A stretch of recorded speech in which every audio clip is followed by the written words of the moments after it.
Hello, my name is Simonize, and welcome to another Simonize Guide video. Today, I've got your Rogue Phase 1 Best in Slot Equipment Guide for the Burning Crusade. This is a video guide on the best available equipment for rogues for PvE damage dealing in Phase 1 of the Burning Crusade. I'll show the best equipment, where to get it, and a few close alternatives. The item comparisons in this video are based on my spreadsheet, version 2.1.9. The rankings are not based on feelings, memories, or less accurate comparison systems like equivalence points that you might find elsewhere. There's a link to a video about how to use the spreadsheet yourself in the description of this video. Now, without further ado, let's jump right to it and we'll get into the helmet armor. And the best helmet you want is the Netherblade face masks from Prince Malchezaar in Karazhan. This is going to be one of two pieces of Netherblade that we use to activate the 2-set bonus, which is a good boost for our character. You can see even the epic helmets like Cowl of Defiance from Netherspite in Karazhan that don't have a meta socket really don't stack up against the helmets that do have a meta socket. Even the very easy to get Helm of the Claw from the Warlord's Hideout quest with a meta socket surpasses that Cowl of Defiance from Karazhan, and really everything else is worse than that. The powerful meta gem Relentless Earthstorm Diamond that offers 12 agility and 3% increased critical damage is a huge boost to your character's damage output, which is why these meta gem helmets completely outclass the non-meta gem options. For the shoulders, we've got the Wastewalker shoulder pads from Avatar of the Martyred in Auchenai Crypts. The bladed shoulder pads of the Merciless and Netherblade shoulder pads are both really similar in value to these Wastewalker shoulders, but we want to use the shoulders as one of our two pieces to activate the 2-piece Wastewalker bonus, which will be a big boost to our character's damage output. For the chest, we have our second piece of Netherblade, the Netherblade chest piece. The Terrorweave tunic is a small upgrade on the individual item slot, but we want to use the Netherblade to get that valuable set bonus to make up for that. For the gloves, you may notice that every other glove listed here is an upgrade in terms of the individual item slot, but the 2-piece Wastewalker bonus is so powerful that it makes up for that and then some to make Wastewalker gloves the best option for your glove slot. For the legs, we have our one non-set piece item among our 5 primary gear slots, and that's going to be Skulker's Greaves from Netherspite in Karazhan. These are a little bit better than the Netherblade breeches from Gruul the Dragon Killer in Gruul's Lair. They have 3 sockets in them, so you can put a lot of gems in and really get a huge amount of stats off of these legs. Now, there are a lot of different ways you can set up your armor in Phase 1, and they aren't actually that much different than each other in terms of performance. The best setup is what I described with the Netherblade helm, chest, the Wastewalker shoulder and hands, and Skulker's Greaves in your leg slot. But if you wanted to use Grips of Deafness, or you happen to get Grips of Deafness, you can use that, or the Terrorweave tunic with a slightly different arrangement of Netherblade and Wastewalker pieces to keep 2-set bonus for both of those sets. When you go farther down here with only one of the sets active or 4-piece Netherblade, you get to ones that are a little bit worse. So really sticking to one of these 3 arrangements up here is what you're going to want. Now, these set bonuses that I've been going on about that are so powerful, let's look at those.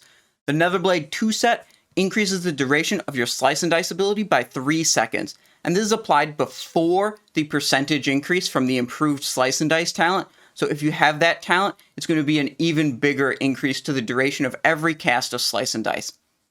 The 4-set bonus is not as significant. It gives your finishing moves a 15% chance to grant you an additional combo point, very similar to the Ruthlessness talent, which not that big a deal. The Wastewalker 2-set increases your hit rating by 35. This is a very valuable bonus for your character, really is a lot of stats and equates to a lot of damage. The 4-set bonus gives all your attacks a 2% chance to grant you 160 attack power for 15 seconds. This is pretty good, and in a raiding situation, you're often going to have about 50% uptime on this buff, making it a very strong set bonus.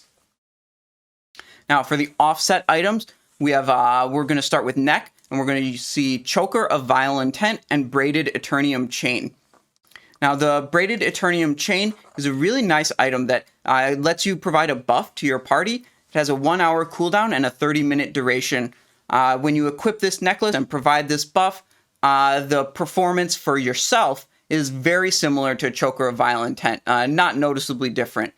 But it also provides that buff to your entire party, making everyone else deal a bunch of damage. So what I recommend is you bring both of these necklaces to raids, and when you're able to equip Braided Eternium Chain and activate the buff, you do, and when you're not able to, you switch back to the Choker of Vile Intent.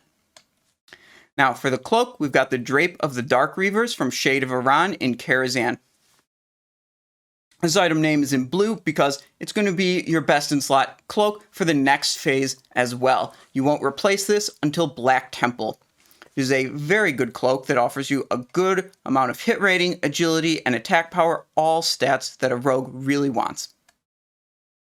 For the wrists, we've got Nightfall wrist guards as the best, and 2 quest rewards, Spy Mistress's wrist guards and Night Stalker's wrist guards, as close alternatives.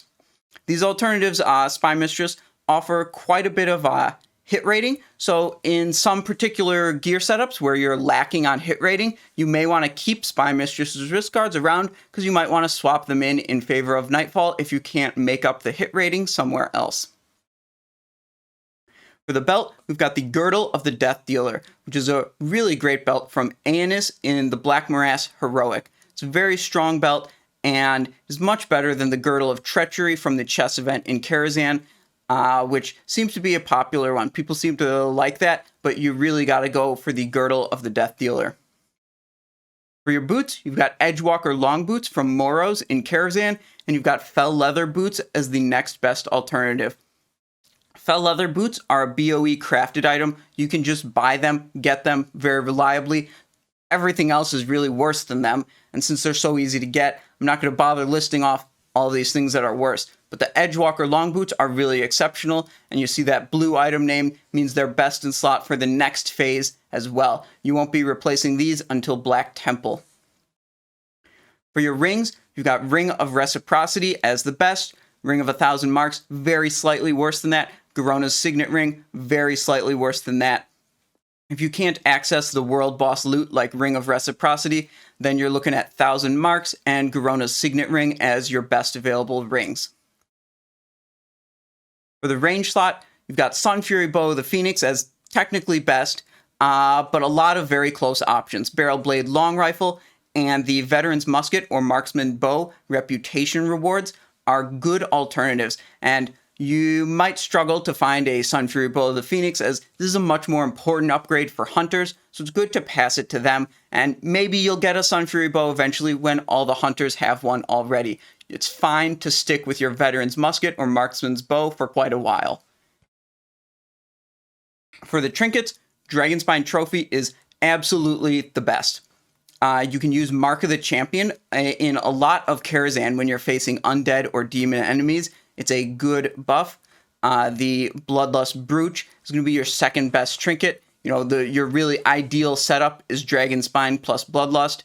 But if you can't get that Dragonspine, if that's too contested, you know, a lot of other people want it as well, you're looking at either Bloodlust and Abacus or Bloodlust and Mark of the Champion.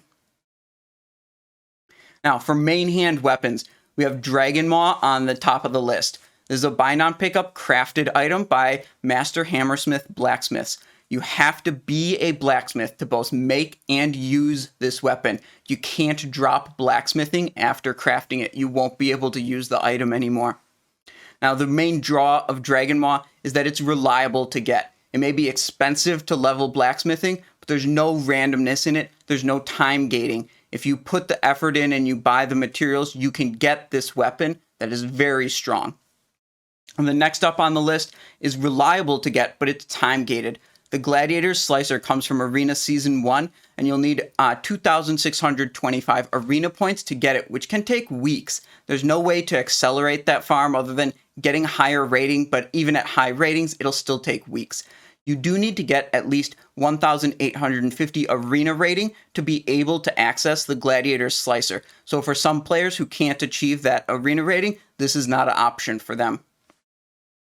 Next up is the Blink Strike, which is a bind on equip world drop. You can't particularly go and farm for Blink Strike, but you can farm for a lot of gold and then hope to buy one. And finally, we have Spite Blade, which drops from Nether Spite in Karazhan. This is an exceptional weapon, but it's not one that's reliable to get. You get one chance at killing Netherspite each week, one chance to see Spite Blade drop, one chance to roll on it and win. You know, you might get lucky and get it quite easily, and, you know, you might not have seen one yet in the Burning Crusade. Now, any of these top 4 weapons, I'd be happy with. If I got one of these, I wouldn't worry about getting a different one that's very slightly better. There's not really a super significant difference in performance between these top 4 weapons for your main hand. For the offhand, we have Gladiator's Quickblade or Latro's Shifting Sword. Again, not really a meaningful difference in the performance between these items. The Quickblade will require 1850 arena rating to be able to purchase, so for some players, they won't be able to access that. That's 1,125 arena points. The Latro's Shifting Sword is a drop out of both normal and heroic mode Black Morass, the last boss in there. It's a very good sword, and that's one I really recommend to get. It's much easier to access than the Quickblade, and not really a noticeable difference in performance either. And that's it.